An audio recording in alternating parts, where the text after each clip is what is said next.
É o Evangelho segundo Jesus, o Cristo, o Cordeiro Eterno, o Verbo da vida, aquele em quem todas as coisas foram criadas.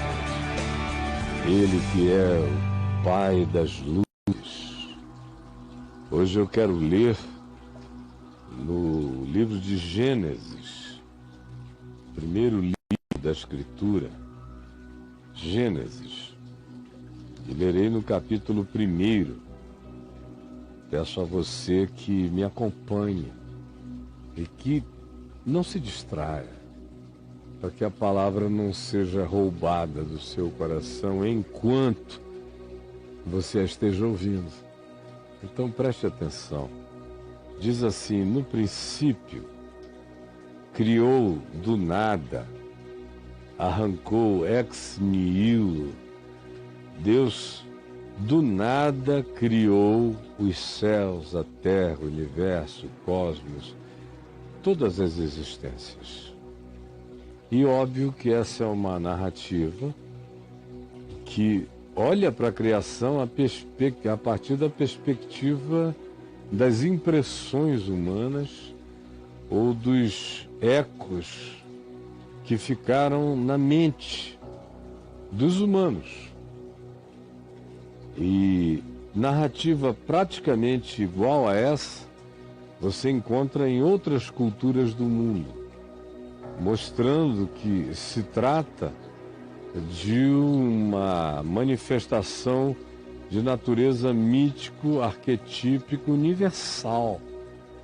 São aquelas coisas inscritas na memória latente, na memória primeva de todas as criaturas humanas. Por isso, você vê a mesma narrativa guardar semelhanças entre povos que nunca conversaram, que nunca se conheceram, mas o mesmo elemento, os mesmos traços, as mesmas formatações, a semelhança narrativa estão presentes em cada uma dessas culturas.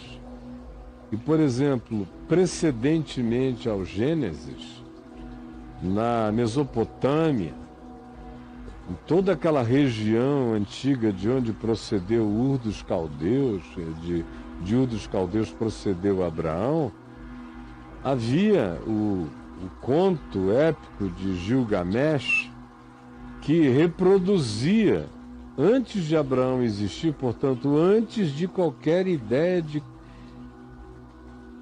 construção narrativa do livro de Gênesis, essa ideia latejava como pulsão civilizatória naquele ambiente de onde Abraão veio e de onde a escritura judaico-cristã procede. Então, isto dito, eu continuo. Do nada criou Deus os céus e a terra. Do nada. A terra, porém, era sem forma e vazia. E a gente vem do universo, da criação, daquilo que não carregava nenhum material de natureza subatômica ou de qualquer outra que fosse a natureza, ou seja, o nada, nada, nada mesmo. É daí que Deus evoca o que não é. É como a gravidez de Maria. Há um pai invisível na gestão e na gestação daquilo que viria a se manifestar como criação diante de nós, como universo à nossa volta, onde habitamos. Aí, de repente, se vem desse ambiente que transcende a imaginação e a percepção cai no planeta. A terra, porém, era sem forma e vazia. Ou como diz o texto hebraico, a terra estava sem forma e catastrofizada, dando a ideia de que eventualmente tinha havido alguma coisa anterior a essa criação que vai ser descrita aqui, mas que pode ter sido, em tendo acontecido, o objeto de uma catástrofe que tenha precedido a narrativa que agora segue. De modo que essa narrativa que agora segue, ela pode ter sido precedida por uma criação acerca da qual nós não tivemos conhecimento. Todavia se diz que Deus criou os céus e a terra, porém, adversativamente, a terra ficou catastrófica e vazia. Porém, além disso, se diz, havia trevas sobre a face do abismo. A impressão poderia ser, se houvesse uma criatura com esse discernimento, que aquilo que a gente chama de luz na impressão planetária não tinha nos atingido por alguma razão.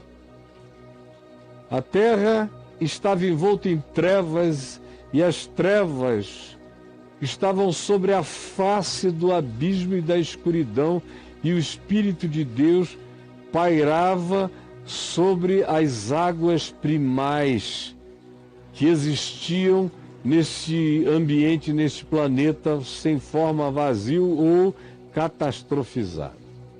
Então, disse Deus, e aqui começa a parte que nos toca da criação e que tem a ver com a nossa impressão planetária, com aquilo que penetrou como eco inapagável no inconsciente humano universal. Disse Deus, haja luz, e houve luz.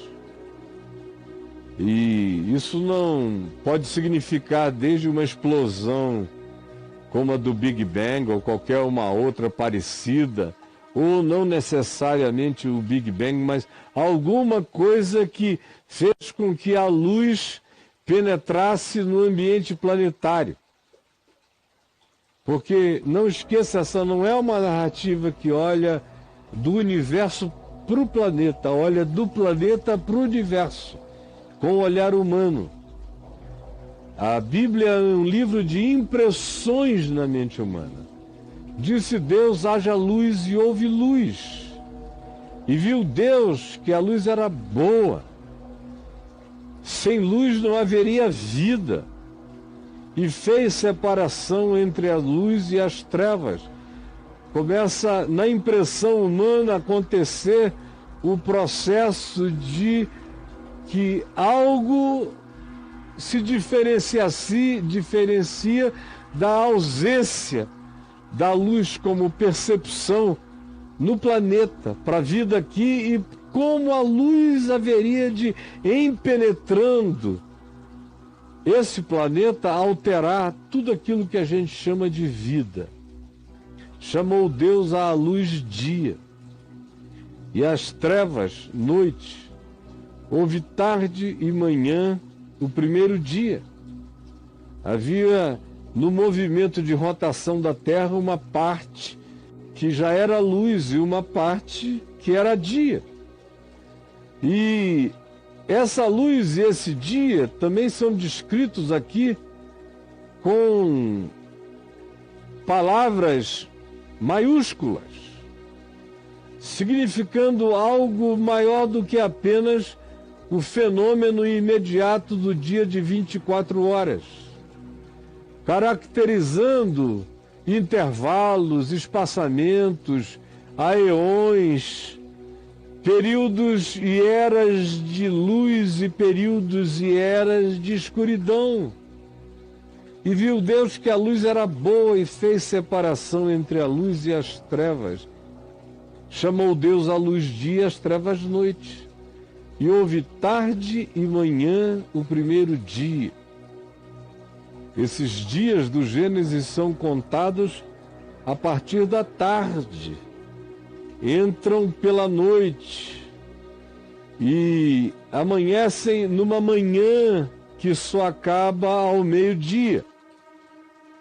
No entanto, para caracterizar o fato de que não se está falando apenas das rotinas diárias de 24 horas, se não só se designa isso com letras maiúsculas para afirmar aeões, tempos e eras, mas também se nos afirma que a própria contagem desse processo é diferente daquilo que caracteriza o nosso cotidiano de 24 horas. E disse Deus: haja firmamento no meio das águas, e separação entre águas e águas. Haja águas para cima e haja águas no subsolo, nos grandes aquíferos planetários.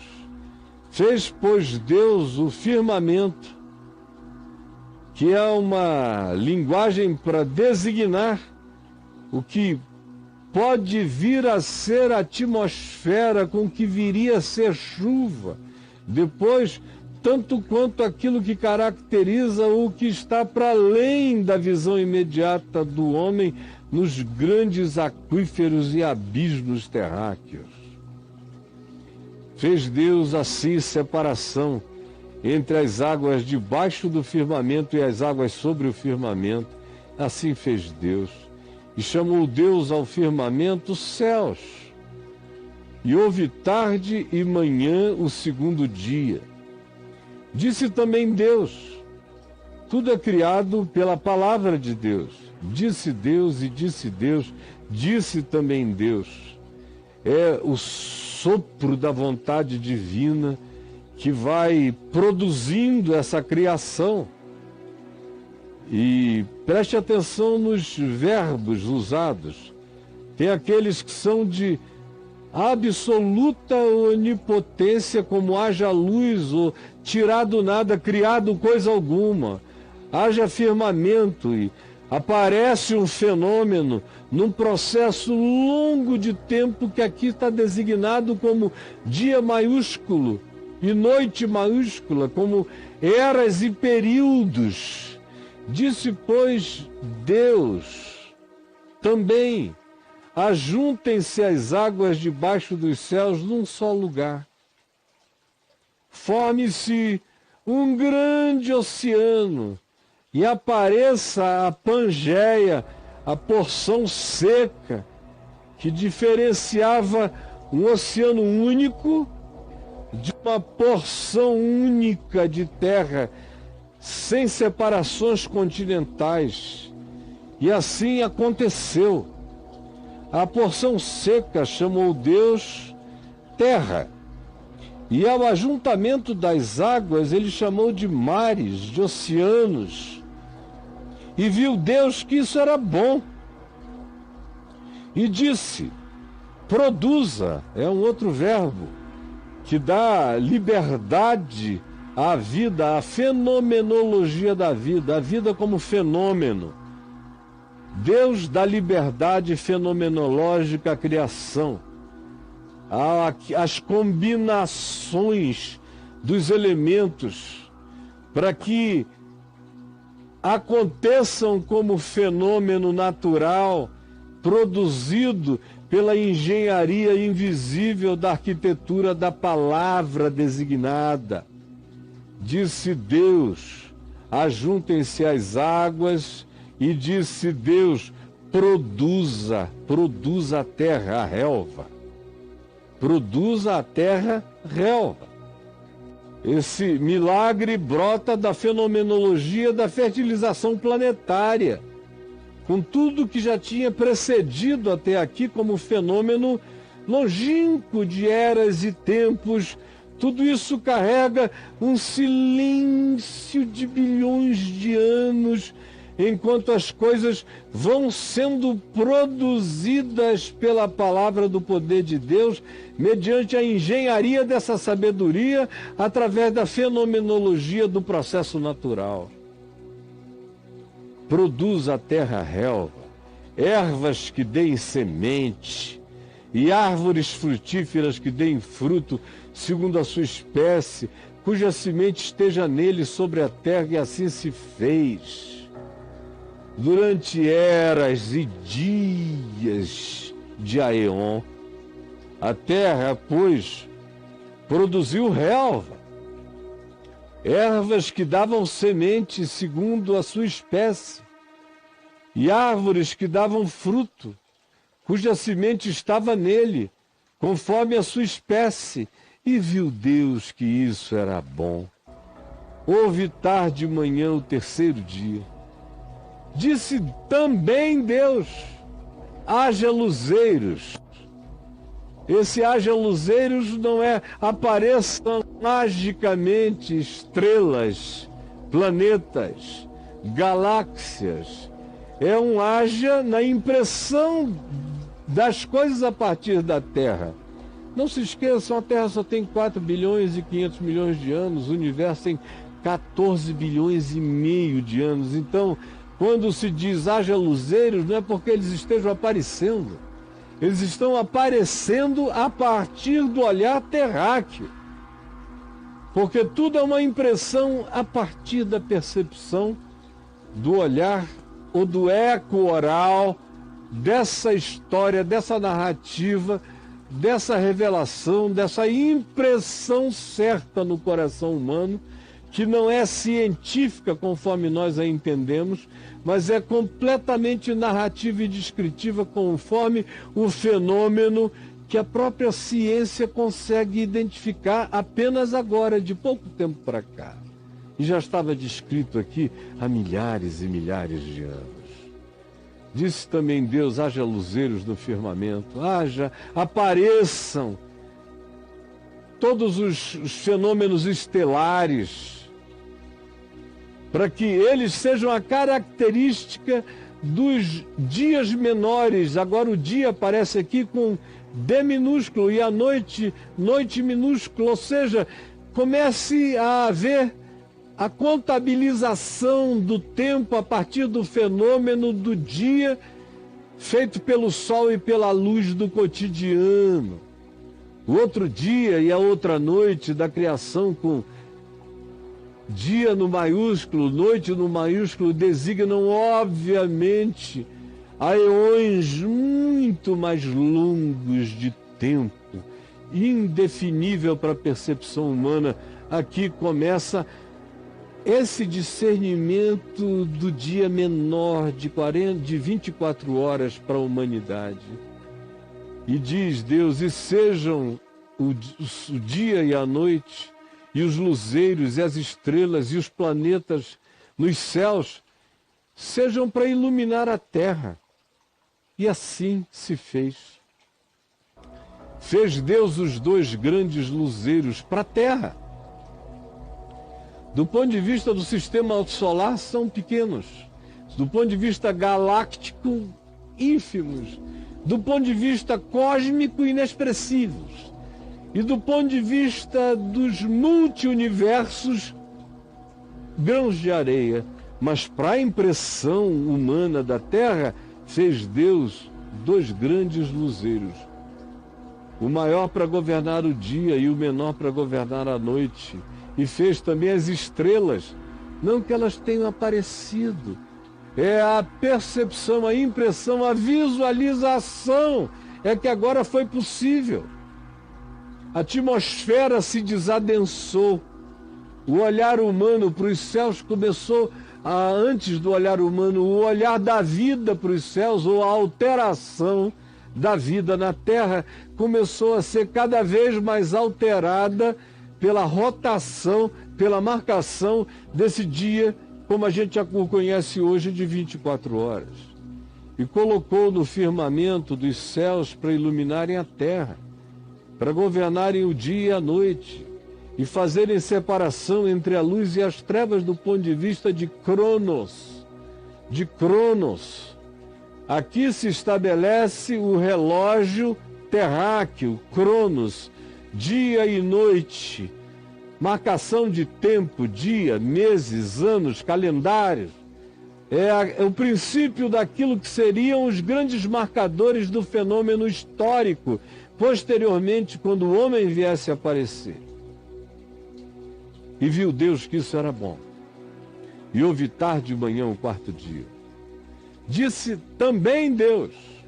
É a sexta vez que se diz, disse também Deus. Haja. Agora ele disse, apareça, povoem-se as águas de enxames de seres viventes. Que a vida exploda nos mares, nas águas. Que o fenômeno da vida potencial se reproduza em enxames de seres extraordinários que evoluam e as águas povoem-se de todos esses seres e ainda voem as aves sobre a terra e o firmamento dos céus.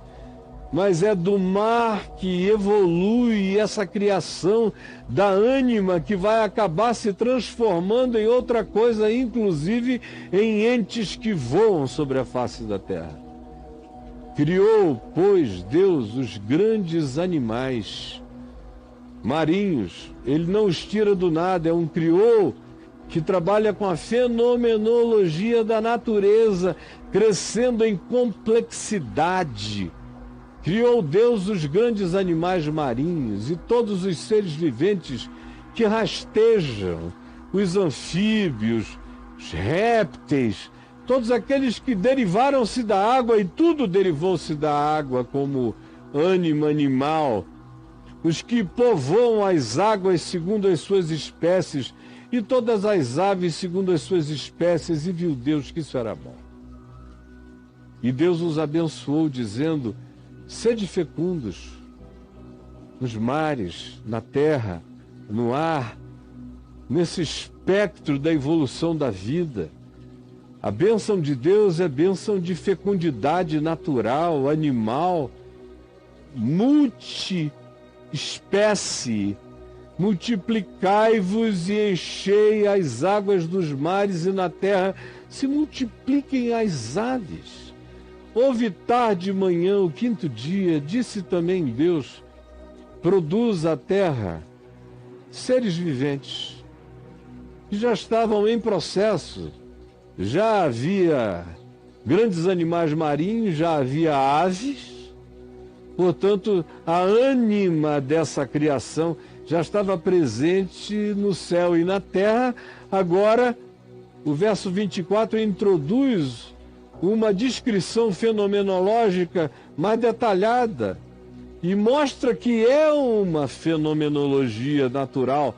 Quando diz produz a terra, é a terra que produz, é o fenômeno da vida na terra que produz seres viventes, conforme a sua espécie.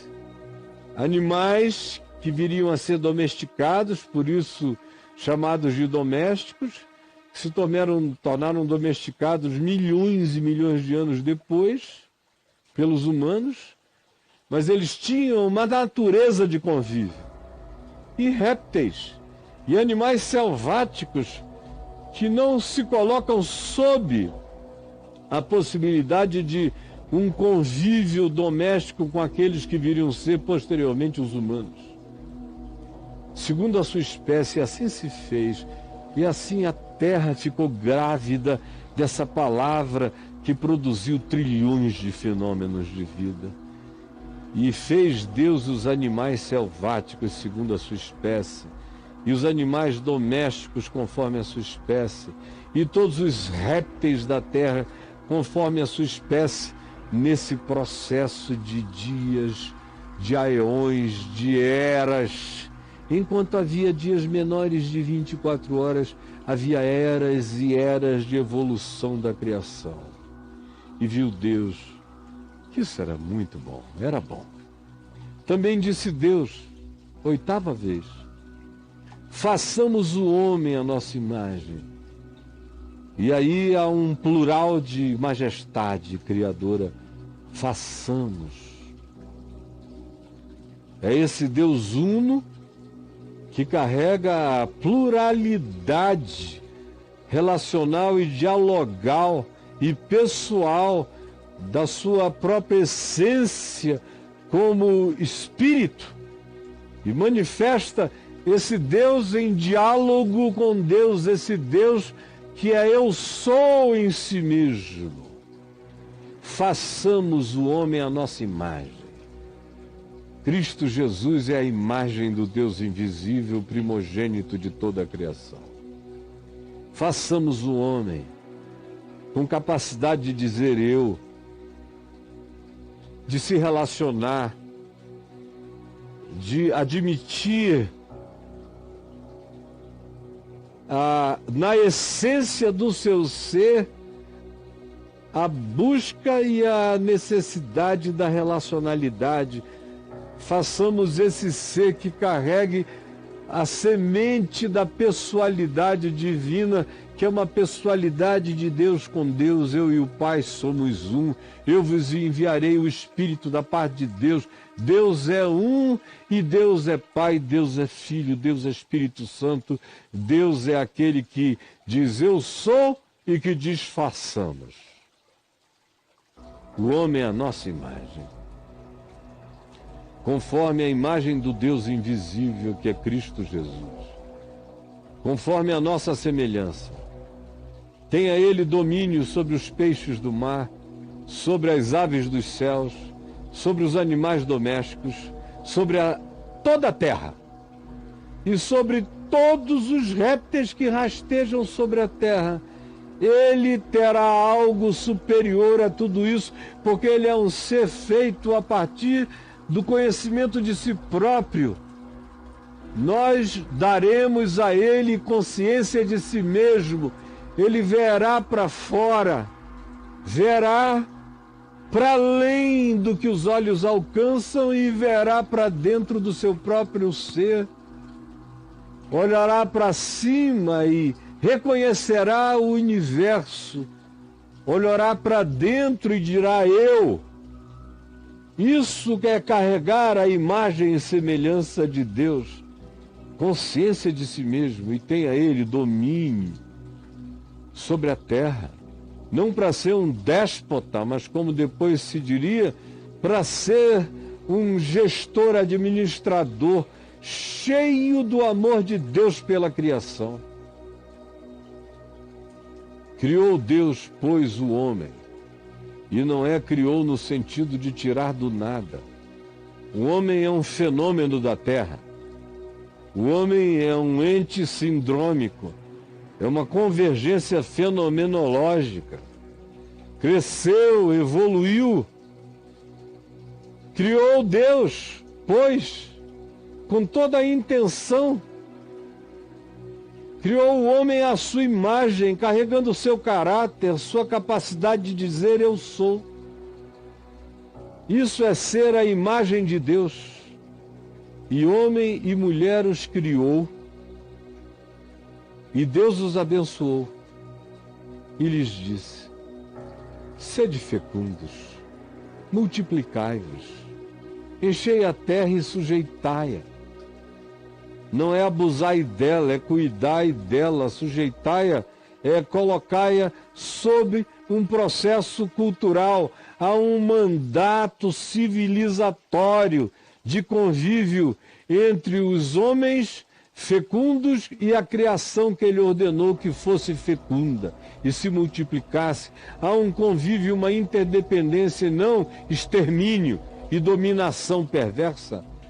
Dominai sobre os peixes do mar, não para destruí-los, sobre as aves dos céus, não para extingui-las, e sobre todo animal que rasteja sobre a terra. E disse Deus ainda: eis que vos tenho dado todas as ervas que dão semente e se acham na superfície de toda a terra, e todas as árvores em que há fruto que dê semente, isso vos será por mantimento. Ou seja, esse homem original, primitivo, é um ente vegano. Ele não começa a existência como carnívoro. Ele não recebe originalmente a permissão para o abatimento da vida animal. Ele é estimulado a viver conforme a antropologia, conforme a paleontologia nos ensinam, o homem primitivo se alimenta dessas coisas que o Gênesis nos diz que lhe seriam para mantimento. E a todos os animais da terra, e a todas as aves dos céus, e a todos os répteis da terra, em que há fôlego de vida, toda a erva verde lhe será para mantimento, e assim se fez. E viu Deus tudo quanto fizera, e eis que era muito bom. E houve tarde e manhã, o primeiro dia. Assim, pois, foram criados, foram acabados os céus e a terra. O modal terráqueo encontrou o seu ápice e seguiu na sua evolução na direção do ponto ômega já apontado, que é esse homem feito à imagem e semelhança de Deus, que depois haveria de ter em Jesus o Filho do homem, a manifestação do segundo Adão, a manifestação do homem Deus, em quem Deus habita, e o homem habitando em Deus, com consciência absoluta de Deus, existindo em Deus, sendo em Deus, procedendo de Deus, com conhecimento de si mesmo e com ascendência que apazigua ventos, ondas, mares, cura doentes, multiplica pães, altera a natureza atômica, tudo aquilo que em Jesus a gente vê se manifestando na linguagem narrativa e poética dos evangélicos, do evangelho como milagres, mas que carregam toda a fenomenologia que somente agora, de um século e pouco para cá, a nossa ciência foi começando a destrinchar. Assim, surgiram, foram criados os céus e a terra e todo o seu exército, que é uma linguagem antiga, de várias culturas e civilizações passadas, inclusive do ambiente no qual o texto do Pentateuco veio a ser montado pelos escribas de Israel, que esse texto obviamente não foi escrito por Moisés, foi atribuído a Moisés, mas aonde ele ganhou maturidade, que foi na Pérsia, no exílio de Israel na Pérsia, havia designação em relação a toda a manifestação estelar e cósmica como exército dos céus, porque não esqueçam, aquele povo onde Israel estava, onde o livro de Gênesis e o Pentateuco ganharam a sua formatação final, entendiam as constelações celestiais de maneira não astronômico-científica como nós, mas de modo astrológico-científico, como pensavam eles. E aqueles elementos todos carregavam, como carregam até hoje, a perspectiva de que eles teriam e tinham um poder especial em relação à existência humana na Terra, de modo que a linguagem dos contemporâneos, dos escribas do texto bíblico, foi preservada, e a influência que eles receberam na Pérsia também o foi. E abençoou Deus o sétimo dia e o santificou, porque nele descansou de toda obra que como Criador fizera. Isso não significa que Deus se ausentou da criação e aí então o universo giraria por si mesmo com Deus ausente, naquilo que teológica e filosoficamente se chama de deísmo. Aí você me pergunta, você veio hoje aqui para fazer essa leitura? Ah, desculpa, né? Você podia fazer por você mesmo. Eu já falei tanto disso que eu podia me poupar. Eu quero não discutir ciência, porque esse não é um texto científico. Esse é um texto de natureza mítico-revelatória, que não tem nenhuma pretensão de fazer explicações de natureza exaustiva, nem tampouco cronológica, na perspectiva da física contemporânea, na minuciosidade do que hoje já carrega uma linha cronológica muito nítida. Não. Não é meu objetivo, até porque esse texto não carrega essa intenção. Ele quer descrever a partir do significado da percepção das coisas na Terra e do fenômeno da vida na Terra. Ele está apenas descrevendo aquilo que concerne a existência humana no planeta hoje. Mas a própria criação, conforme os dias de Era e de Aeon, de acordo com a descrição que eu fiz aqui, há um overlapping de fenômenos de vida. Não houve divisões estanques, parou agora, começa isso aqui. Não, houve apenas eras onde o desenvolvimento daquele tipo de criatura aconteceu de maneira extremamente mais extravagante do que antes. Mas tudo isso, primeiro, é um processo. E eu tenho permissão hermenêutica de Jesus como minha chave hermenêutica, permissão hermenêutica de Paulo como um seguidor de Jesus, como chave interpretativa hermenêutica para fazer a leitura que eu quero fazer agora.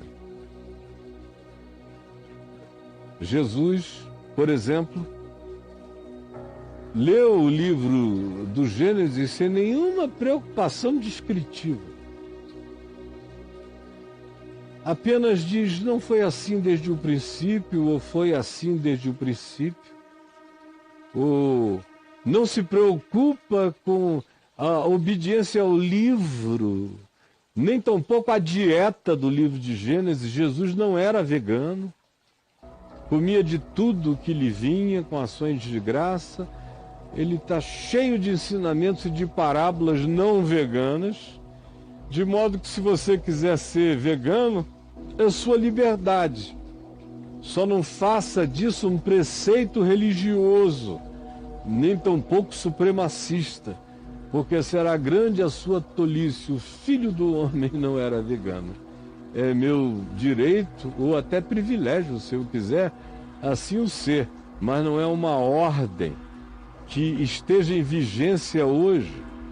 É uma conclusão que eu posso chegar se achar que me faça bem, mas não tem nada a ver com obediência a Deus. Jesus diz, e Paulo repete, que todos os alimentos recebidos com ação de graça estão santificados. Mas Paulo diz, ele usa a afirmação, no princípio criou Deus os céus e a terra, porém estava sem forma e vazia. Ele usa em 2 Coríntios, no capítulo 4, no verso 6, essa expressão para designar não o Gênesis deste livro, mas o Gênesis existencial da vida dele. Quando ele diz que o que aconteceu com ele, quando aquela luz explodiu diante dele na estrada de Damasco, foi como uma criação começando. De trevas resplandeceu luz. E ele diz, para a iluminação do conhecimento da glória de Deus na face de Cristo. Ele pega a narrativa do Gênesis e a existencializa. E diz, a minha criação aconteceu quando, iluminado por uma luz celestial, eu vi Deus em Cristo, então eu virei homem. Uma nova criação, uma nova criatura, um regênesis. Eu virei homem segundo Cristo Jesus, discernindo Deus na face de Cristo. Você vê não apenas a manifestação disso em Jesus, essa criação que cospe saliva no chão e da terra cria um olho, usando o mesmo modal do Gênesis em Jesus, mas você vê também Paulo se referindo ao levantar do novo homem, ao nascer do Adão em Cristo, da nova criatura, com um desperta, ó tu que dormes, como o homem formatado pela matéria orgânica crescente e evolutiva do universo, que era um boneco animal instintual e que de repente ganha a luz da pessoalidade e da consciência, como se o boneco de barro fosse acordado pela voz divina: desperta, ó tu que dormes, põe-te em pé, levanta-te de entre os mortos. Cristo, a luz antes de toda a luz, origem de todas as luzes, te iluminará. E tu te levantarás com a consciência que dirá: eu sou. E ainda mais, o que se vê aqui é que a naturalidade dos processos divinos tem a ver não com a subteza de milagres, ou com a subteza de instantaneidades, embora Deus haja também por meio de subtezas e de instantaneidades miraculosas, o cotidiano da existência natural, da formação da vida, da evolução da vida, não só da vida universal, mas da existência pessoal de cada um de nós, acontece de modo processual. Tudo em nós é processual. Quando eu era menino, eu pensava como menino, sentia como menino, interpretava como menino. Quando eu cheguei a ser um Adão de olhos abertos, iluminado por Cristo, as coisas de menino passaram. E eu me levantei, não apenas com instintualidades mamíferas, mas agora com a pessoalidade de Deus plantada em mim como uma consciência que proposital e deliberadamente se volta para Deus buscando luz e se tornar semelhante ao segundo Adão, ao Adão definitivo, que de acordo com Paulo é Cristo Jesus, o nosso Senhor. Isso tudo acontece em processo. Eu me levanto, eu abro os olhos, mas a vida, assim como a criação inteira, acontece em processo, em evolução, em produção, em aparecimentos, aonde a soberania de Deus opera no fenômeno espontâneo da natureza, da existência, da vida, das conjunções da história. Assim também o crescimento da percepção em mim vai de dia em dia, de época em época, de era em era.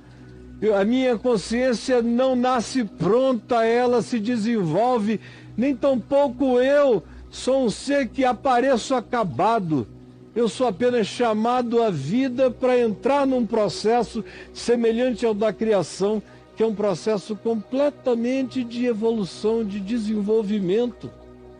E esse é o chamado: desenvolver a consciência, desenvolver a salvação, desenvolver a maturidade. Tudo no Evangelho tem a ver com crescer, andar, desenvolver, seguir, aprender, internalizar. Tudo carrega o mesmo espírito. E o objetivo é que a plenitude de Deus, o façamos o homem à nossa imagem, conforme a nossa semelhança, esse poder plural de diálogo em si consigo mesmo, que é uma transferência de Deus para nós. Eu sou um ente em que tudo que eu faço dizendo façamos. Porque eu nunca fiz nada sozinho, eu faço em diálogo comigo, eu faço em diálogo com Deus, eu faço em diálogo com os outros. Eu existo num estado de síntese de pluralidade. Essa é a minha complexidade, segundo a narrativa do Gênesis e conforme a descoberta de qualquer psicologia humana. façamos o homem. E o extraordinário é que ele vai criando, e em momento algum se diz que Deus disse, e então viu Deus que isso era o máximo, que isso é excelente. Deus é satisfeito com o que é bom. Não há nenhum tipo de extravagância divina. Deus está satisfeito com aquilo que é bom, com os processos que conduzem às conclusões boas. Conforme Jesus tinha dito, aprendei de mim, porque eu sou manso e humilde de coração. O Deus que cria é manso e humilde de coração. Ele não é luciferiano, não é um Deus narcisista, não é um Deus à procura de um grande espetáculo, embora aquilo que ele chame bom seja espetaculoso. Na perspectiva de Deus, o espetáculo de tudo é que tudo seja simplesmente bom para mim. O que cria satisfação em Deus é o que é bom. Não é o que é estrondosamente espetaculoso. Isso faz sentido com todo o Espírito de Cristo, com a discrição de Jesus, com a sobriedade simples de Jesus, com a atitude de Jesus em todas as coisas, com a despreocupação de Jesus de fazer os fenômenos conhecidos nos detalhes. Ele apenas diz, é bom, vai, segue. Eu vim para que tenham vida, e vida em abundância. Isso é bom. Eu vim para que a satisfação humana aconteça a partir da simplicidade que se alegra na bondade simples. Esse é o Espírito de Cristo, é o Espírito do Gênesis, é o Espírito do Criador. Eu e o Pai somos um. Portanto, quando Filipe disse, mostra-nos o Pai, isto nos basta, lá em João 14, Jesus disse, Filipe, há tanto tempo eu estou convosco e não me tendes conhecido. Quem me vê a mim vê o Pai. Como dizes tu, mostra-nos o Pai. Não creis que eu estou no Pai, que o Pai está em mim? Crede que eu estou no Pai, que o Pai está em mim.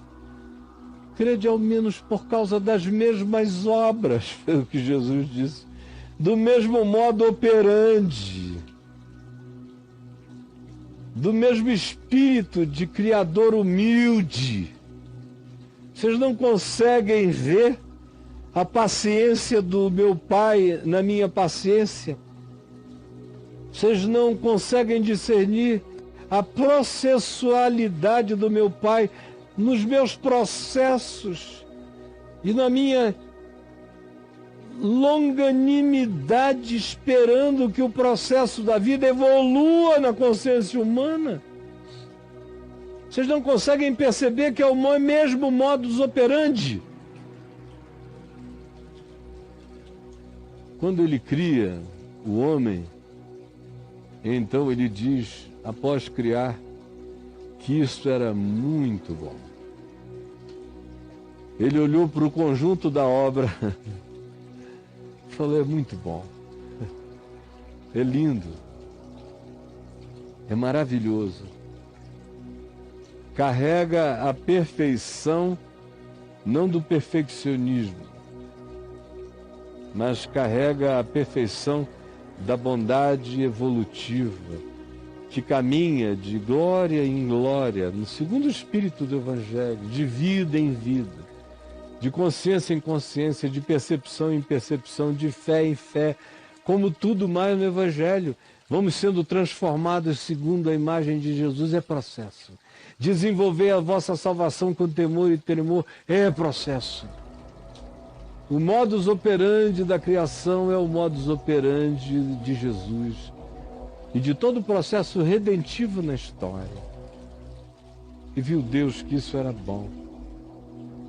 E descansou no 7º dia, não porque ele estivesse exausto, mas é apenas uma manifestação para dizer que deve e precisa haver na consciência e na mente humana esse momento de dizer: está bom, é satisfatório, promove a vida e isto basta. Aprendamos a viver contentes em toda e qualquer situação.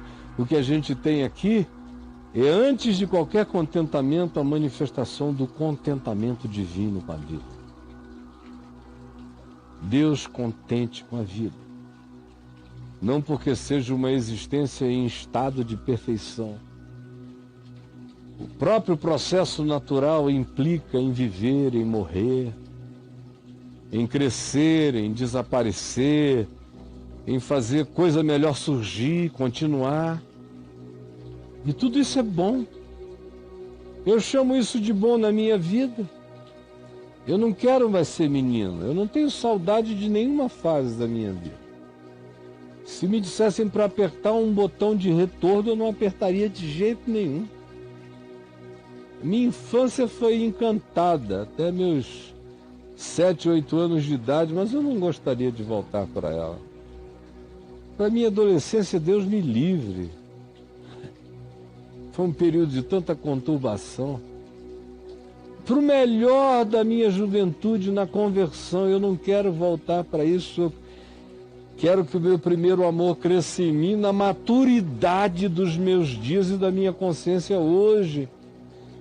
Eu venho sendo formado de um ente animal, de um boneco de carne, de um mamífero apenas instintual, até ir me tornando um ser chamado, despertado, ativado pela voz de Deus com a consciência que reflete a consciência do meu Criador, que diz: eu sou, e me deu o mesmo poder de me reconhecer como vivendo, percebendo o que existe e me percebendo como um ser existente e me percebendo como um ser que está aqui para manifestar seu significado pela alegria de viver nesta criação extraordinariamente maravilhosa que o endiabramento humano está fazendo desaparecer dia